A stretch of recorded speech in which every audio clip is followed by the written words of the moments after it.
안녕하세요. 오늘은 어제에 이어서 질문하고 대화하는 하브루타 독서법 이어서 읽어드리도록 할게요. 어제 저희 아들이 학교 다녀와서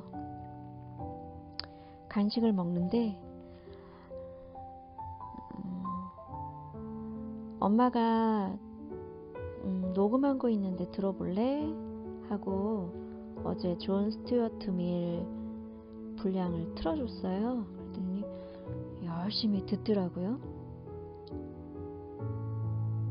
우리 아들 머리에 존 스튜어트 밀의 자유론이 살짝이라도 터치되었을까요? 그러기를 바랍니다. 이거 같이 부모님들이랑 같이 듣고 이야기해도 좋을 것 같아요. 저희 남편도 제가 존 스튜어트 밀 관련된 이야기를 어제 좀 해줬더니 나도 읽어봐야겠다. 나도 하브루타 독서법 읽어봐야겠다. 그러더라고요. 그래서 너 읽어도 되고 자기야. 우리 왔다 갔다 자동차 안에 있을 때 내가 녹음해놨으니까 들어봐도 돼. 그랬는데 좀 아쉬웠던 것은 아빠 목소리와 아이의 목소리를 잘 못했어요. 그게 조금 속상했어요. 귀에 쏙쏙 들어오게 출연진들을 조금 표가 나게 잘 읽어주면 좋을 텐데 제 목소리가 그게 안 되더라고요. 죄송해요. 이해하시고 내용 전달에 충실하게 할게요. 필요하신 부분들 읽어주시면 제가 너무 감사하겠어요. 오늘은 지혜롭고 도덕적인 인재를 만드는 플라톤 이야기. 와우, 플라톤. 혹시나 우리 친구들도 들을 수 있으니까 제가 잘 읽어야 되는데 부담 100배입니다. 네. 지혜롭고 도덕적인 인재를 만드는 플라톤 이야기 읽을게요. 여러분, 요즘 사회에서 착하다는 말은 이용당하기 쉽다 또는 바보 같다는 말로 해석되곤 한다. 언제부터인가 우리는 착한 사람을 바보 취급하고 있다. 이런 현상이 나타나는 이유는 착하다는 것이 줏대 없이 상대방에게 쉽게 휘둘리는 것처럼 보이기 때문이다. 착하고 도덕적인 마음을 가지면서도 손해보지 않고 위험에 빠지지 않는 지혜를 가진다면 얼마나 좋을까? 이런 지혜는 곧 성숙한 인격의 중요한 요소가 된다. 부모라면 누구나 자녀를 지혜롭고 도덕적인 사람으로 키우고 싶어 한다. 좋은 학벌, 고등 사고력을 갖추고 있어도 결핍되기 쉬운 성품이 바로 이 도덕성이다. 최근 기업들은 고학력자보다 훌륭한 인품을 갖춘 인재를 찾고 있다. 또한 IQ, EQ 박사로 널리 알려진 현용수 박사는 왜 교육은 발달하는데 인간성은 갈수록 피폐해지는가? 라는 질문을 던지며 배움과 삶이 일치하는 유대인의 인성교육을 한국에 소개하기도 했다. 인간의 도덕성에 관한 문제는 고대로부터 많은 철학자들 사이에서 논의되어 왔다. 특히 그리스의 철학자 플라톤은 저서 국가를 통해 인간이 올바른 삶을 살기 위해서는 개인과 국가가 어떤 역할을 해야 하는지에 대해 깊게 고민했다. BC 5세기 그리스는 혼란스러운 정치 상황과 전쟁 등으로 점점 국운이 기울고 있었다. 플라톤의 스승 소크라테스는 정치적인 이유로 죽임을 당하게 되었고, 이런 상황을 지켜보던 플라톤은 과연 올바른 삶이란 무엇이며 인간이 올바른 삶을 살기 위해서는 개인과 국가가 어떤 역할을 해야 하는지에 대해 고민하기 시작했다. 이러한 고민의 결과가 바로 국가라는 책이다. 플라톤은 국가에서 올바른 국가가 되기 위해서는 그 국가를 구성하는 가장 기본 단위인 개인이 올바른 것을 실천해야 한다고 말했다. 국가에 대해 부모와 이야기하는 시간을 통해 자녀는 도덕적 개념 중의 하나인 올바름, 즉 정의에 대해 생각하게 된다. 앞서 말했듯이 이 시대는 공부만 잘하고 학벌만 좋은 인재를 원하지 않는다. 어떤 것이 정의로운 것인지 구분할 줄 알며 도덕적이고 겸손한 인재가 주목받고 있다. 아이에게 국가를 이해시키기 위해서는 어떻게 해야 할까? 부모는 아이에게 좋음과 착함이 무엇인지 질문할 수 있다. 또한 아이가 생각하는 옳고 그름이란 무엇인지 질문할 수 있으며 소크라테스의 대화 속에 나타난 철학자들의 견해에 대해 이야기해보는 것도 좋다. 이러한 대화를 통해 아이는 아이의 올바름에 대해 생각하게 되고 더 나아가 가정, 이웃, 사회, 국가의 단계로까지 정의와 도덕의 개념을 확장시키게 된다.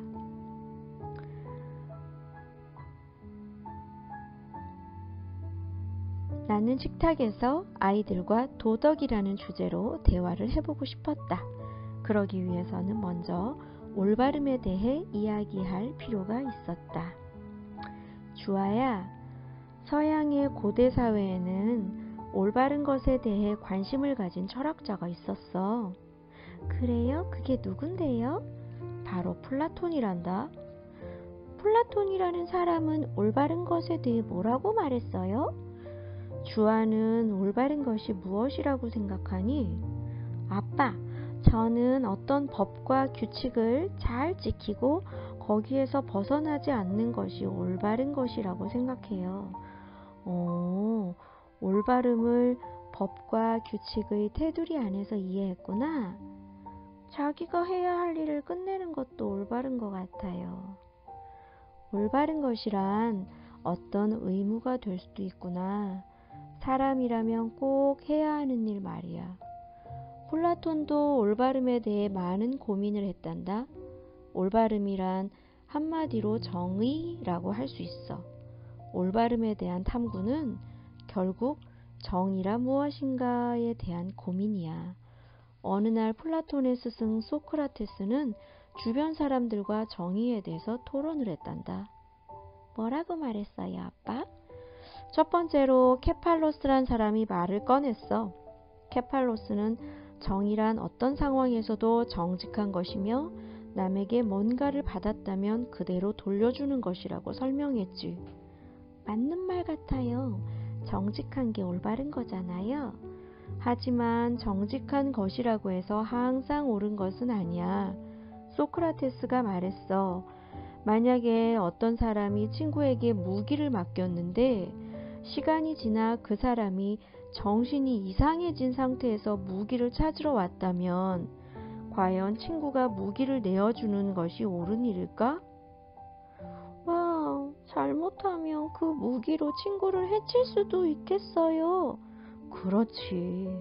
이런 경우에는 정직하게 말하는 것과 받은 것을 그대로 되돌려주는 것이 옳은 일이 아니라는 거지. 아빠, 또 다른 경우도 있어요. 만약 친구가 옷을 샀는데 솔직히 내가 보기에는 별로라는 생각이 들어도 예쁘다고 말해주는 것이 올바른 거예요. 이런 경우에는 마음속의 말을 솔직하게 표현하는 것이 정직하지만 올바르지 않은 거죠. 그럴 때는 올바르다는 말보다 지혜롭다고 표현하는 것이 더 좋겠다. 그럼 소크라테스는 무엇을 올바른 것으로 여겼어요? 두 번째로 폴레마르코스란 사람이 말했어. 그는 정의란 친구에게는 좋은 일을 해주지만 적에게는 나쁜 일을 당하도록 만드는 것이라고 했단다. 에이, 그건 좀 아닌 것 같아요. 우리 속담에도 미운 놈 떡 하나 더 준다는 말이 있는데 아무리 적이라도 나쁜 일을 당하도록 만들면 안 되지 않아요? 그래, 소크라테스는 일단 누가 친구인지 누가 적인지 정확히 가려낼 수 없다고 말했어. 왜요? 친구인지 적인지 쉽게 알 수 있지 않아요? 주아야, 좋은 친구라고 생각했지만 배신감을 느끼기도 하고 나쁜 친구라고 생각했지만 다시 좋아하게 된 적이 있지 않니? 그건 그래요. 정말 가끔은 누가 좋은 친구인지 나쁜 친구인지 가려낼 수가 없을 때도 있거든요. 소크라테스는 바로 그 점에 착안했단다. 그러니까 좋은 친구가 누구인지 알 수도 없을 뿐더러 좋은 친구라고 생각했던 사람이 남을 해롭게 할 수도 있다는 거지. 사람들마다 정의에 대한 생각이 모두 다르네요. 또 다른 사람은 뭐라고 했어요? 세 번째로 트라시마코스라는 철학자는 지배자의 통치 논리라고 정의를 설명했어. 지배자요? 어떻게 정의가 지배자의 통치 논리가 될 수 있어요? 이해가 안 돼요. 한쪽에게만 유리하면 불공평한 거잖아요. 그럼 소크라테스는 트라시마코스의 말에 뭐라고 했어요? 당연히 옳다고 하지 않았지. 진정한 지배자라면 자신의 이익만을 생각하지 않고 지배를 받는 쪽의 이익도 함께 생각한다는 거야. 그것이 옳은 일 아니겠니? 하지만 트라시마코스는 그것을 순진한 생각이라고 비판했단다. 트라시마코스는 정의란 강자의 이익을 포장하는 데에만 사용되고 올바르게 사는 사람에게는 불이익을 주기 때문에 결코 인생에 도움이 되지 않는다고 말했어. 그 말이 진짜라면 왜 사람들은 올바르게 살아야 하나요? 소크라테스는 뭐라고 대답했어요? 정의와 불의 중 어떤 것이 더 강력한지, 정의로운 사람과 불의한 사람 중 누가 더 행복한지 지켜보아야 한다고 했어. 또한 소크라테스는 정의에 관해서는 개인의 책임도 있지만 국가 전체의 책임도 있다고 했단다. 너무 어려워요. 점점 복잡해져요. 그래, 원래 철학 공부는 한 가지 주제를 두고 계속 파고 들어가는 것이기 때문에 복잡하고 어렵게 느껴지지. 이렇게 올바름 하나로 여러 가지 생각을 떠올린 철학자들처럼 말이야. 올바른 것이 무엇인지 밝히기 위해 엄청 많은 고민을 했네요. 플라톤은 올바름뿐만 아니라 좋음에 대해서도 이야기했단다. 참, 어떻게 보면 할 일 없는 사람들 같아요. 올바른 거는 올바른 거고 좋은 거는 그냥 좋은 거지. 플라톤은 먼저 무엇이 좋은 것이고 플라톤은 먼저 무엇이 옳은 것이고 무엇이 좋은 것인지를 구분하고 싶었던 것 같아.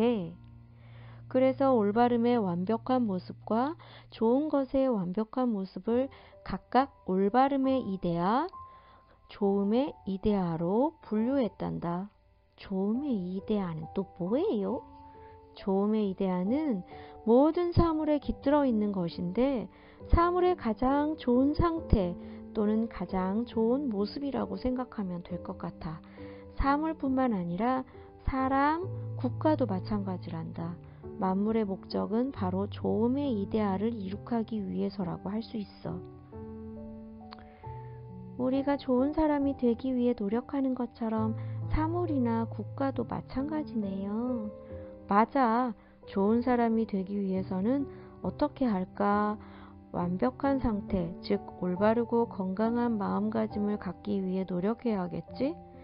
아빠, 그럼 올바른 사람, 좋은 사람은 어떤 사람이에요? 정말 좋은 질문이다.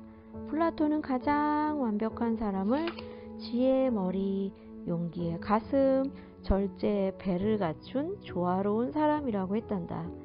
지혜가 있는데 용기가 없으면 안 되고, 용기만 있고 지혜와 절제가 없어도 안 되며, 절제만 중요시하고 지혜와 용기가 없어도 안 되기 때문이란다. 와, 딱 들어맞는 것 같아요, 아빠. 지혜로운 머리, 용기를 품은 마음, 절제를 갖춘 배. 그렇지. 이런 사람을 바로 완벽한 사람이라고 할 수 있지. 근데 아빠, 절제의 배가 무슨 뜻인지 잘 모르겠어요. 그러니까 먹고 싶은 것이 있는데 원하는 대로 먹는 것이 아니라 참고 인내하는 거야. 왜 내가 하고 싶은 것을 다 하면 안 돼요?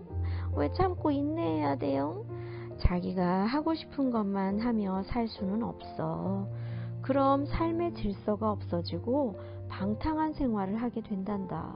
절제할 때 사람은 훌륭한 인격을 갖출 수 있어. 플라톤은 지혜, 용기, 절제를 갖춘 사람만이 완벽하다고 생각했어. 아빠, 그런 사람이 실제로 있어요? 이렇게 완벽한 상태는 현실에서 도달하기 무척 어렵단다. 동그라미로 예를 든다면 그릇이나 공같이 동그랗게 보이는 물체도 실제로 완벽하게 동그랗지는 않아. 우리의 머릿속이나 마음속에는 완벽한 동그라미가 들어있지만 실제로 우리의 현실은 그런 완벽한 동그라미를 만들 수 없지. 생각 속에는 완벽한 동그라미가 있다는 뜻이에요? 그렇지. 그래서 우리가 보고 느끼는 것들은 실제로 완벽한 상태가 아니야. 플라톤이 감각이나 경험을 무시하고 이성이나 생각을 중요하게 생각한 이유가 바로 그거야. 그게 이해가 잘 안 가요. 왜 우리가 보고 느끼는 것이 중요하지 않죠? 자, 가령 사람이 동굴 속에서 나무에 묶인 채로 있다고 생각해보자. 사람 뒤에서 불빛을 비춘다면 앞쪽에는 무엇이 생기겠니? 당연히 그림자가 보이겠죠? 그래, 나무에 묶인 사람은 자기의 그림자를 보고 그것만이 세상의 전부라고 느끼게 된단다. 우물한 개구리 같은 거네요. 그렇지. 시각이라는 감각 때문에 눈에 비친 세상을 전부라고 생각하게 된다는 거지. 그렇기 때문에 감각이나 경험에 의존하는 것은 잘못된 판단을 낳는다는 거야. 와, 그렇게도 생각이 가능하네요.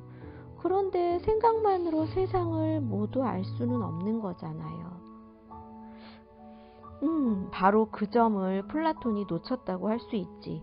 나중에 니체나 프란시스 베이컨처럼 경험을 중요하게 생각한 철학자들에게 큰 비판을 받게 된 이유란다. 플라톤은 사람에게도 바람직하고 이상적인 상태가 있는 것처럼 국가도 마찬가지로 이상적인 상태가 있다고 했어. 어떻게요? 어떻게 사람과 국가를 연관 지을 수 있어요? 플라톤의 책 국가에서는 이것을 자세하게 설명하고 있어. 국가는 세 가지 부분으로 나눌 수 있어. 머리에 해당하는 통치자, 가슴에 해당하는 수호자, 배에 해당하는 시민으로 나뉘지. 통치자는 지혜를 가져야 하고 수호자에게는 용기가 있어야 하고 시민들은 절제된 생활을 하며 조화롭게 살아야 이상적인 국가가 될 수 있다고 말했어. 아하, 아빠, 이해할 수 있을 것 같아요. 그렇게 하면 정말 멋진 국가가 될 것 같아요. 그렇고 말고. 하지만 시민들이 많은데 모두 절제만 하는 게 가능해요? 오, 참 좋은 질문이네. 그러니까 이상적인 국가지. 그렇잖아요. 통치자는 한 명인데 만약에 수호자들이나 시민들도 통치자가 되고 싶은 경우에는 어떻게 해요? 오, 그래. 만약 수호자가 통치자가 되고 싶어서 무기로 시민들을 위협한다면 쿠데타가 일어나겠지? 쿠데타는 또 뭐예요? 쿠데타는 시민을 대표하는 것이 아니라 권력을 잡기 위해 시민을 총칼로 위협하는 것이란다. 아빠, 시민을 지키는 수호자가 시민을 총칼로 위협한다니 너무 무서워요. 그런 일이 절대 일어나서는 안 되지만 우리나라에서도 그런 역사가 있었단다. 군대의 힘을 나라를 지키는 데 쓰지 않고 시민을 지배하는 데 쓴 거야. 나쁜 사람들이네요. 그러면 시민들이 통치자가 되고 싶어 할 때는 어떻게 해요? 그것도 문제가 되나요? 시민 모두가 통치자가 될 수 없으니 그런 경우 시민을 대표하는 한 사람이 통치자가 되어야 하지. 아하, 그렇게 해서 대통령을 뽑는 거군요. 그래, 바로 그거야. 다수의 의견을 묻는 것이 민주주의의 기본 원칙이 되는 거야. 아빠, 그럼 플라톤이 민주주의를 가장 먼저 주장했어요? 아, 그건 아니야. 플라톤은 철학자가 통치자가 되는 철인 정치를 가장 이상적인 정치라고 주장했단다. 철학자가 정치를 한다고요? 그래, 철학자가 통치자가 되는 거야.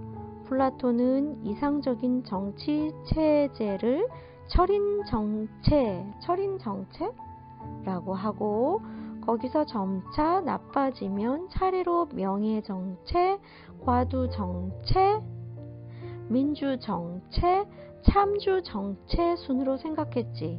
민주 정치는 꼴찌에서 두 번째로 생각했지. 좀 의외지. 그런데 과두 정치는 뭐예요?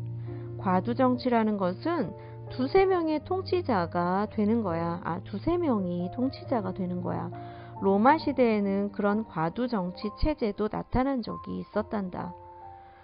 그런데 플라톤은 왜 민주 정치를 꼴찌에서 두 번째로 취급했어요? 잘 이해가 안 가요. 그것은 당시 플라톤이 살았던 그리스가 민주 정치 체제였는데 스승인 소크라테스가 민주정치 체제의 희생으로 죽게 되었기 때문이야. 통치를 받아야 할 시민들이 통치를 하고 있으니 어리석은 정치를 할 수밖에 없다는 거야. 플라톤은 그런 현상을 보면서 민주정치에 맹점이 있다고 생각한 것이지. 스승 때문에 그런 생각을 했구나. 그런데 우리나라도 민주주의잖아요. 하지만 민주주의라고 해서 반드시 완벽한 것만은 아니란다. 그럼 어떻게 해요? 철인 정치가 가장 좋은 거예요? 그것도 아니야. 완벽하고 가장 좋은 정치 체제는 없단다. 철학자마다 생각이 달랐어. 플라톤의 제자 아리스토텔레스는 민주 정치를 가장 좋은 정치 체제로 여겼단다. 아리스토텔레스가 그랬다니 이제야 좀 안심이 되네요. 나중에 아리스토텔레스의 철학도 이야기해 주세요, 아빠. 네, 여기까지 아빠와 주하의 플라톤에 대한 이야기는 끝났고요.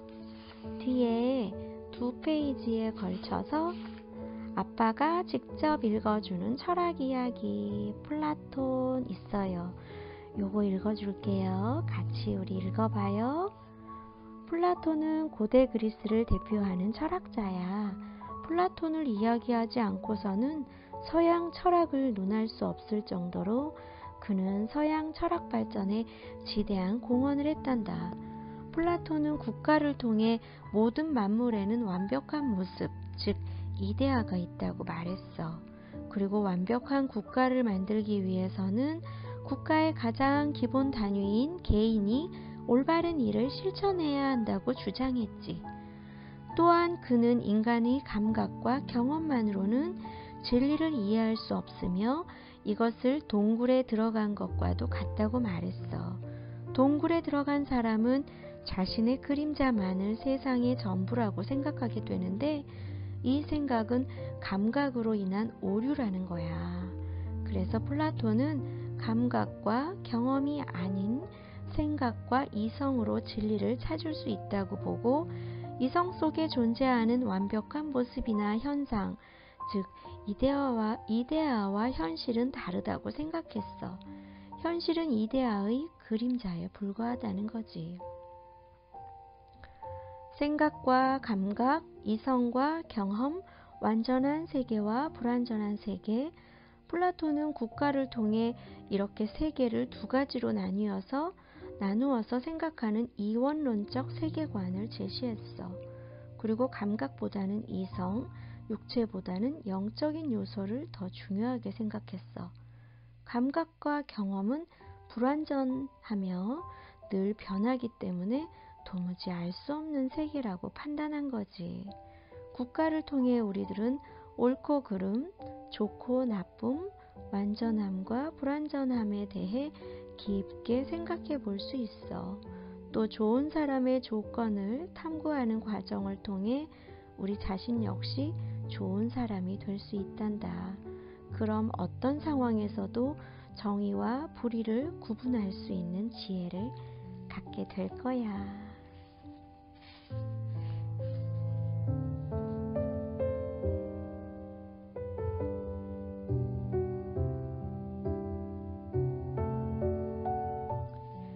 지혜롭고 도덕적인 인재를 만드는 플라톤 이야기. 네, 제가 요거는 글 내용에만 집중할 수 있도록 다른 이야기는 하지 않았어요. 네, 함께 생각하고 함께 대화하는 시간들이 되었으면 좋겠습니다. 다음 시간에는 아이의 정서적 문제를 줄여주는 아리스토텔레스 이야기를 들려드리도록 할게요. 감사합니다. 사랑합니다. 행복한 시간 되세요. 안녕. 또 만나요.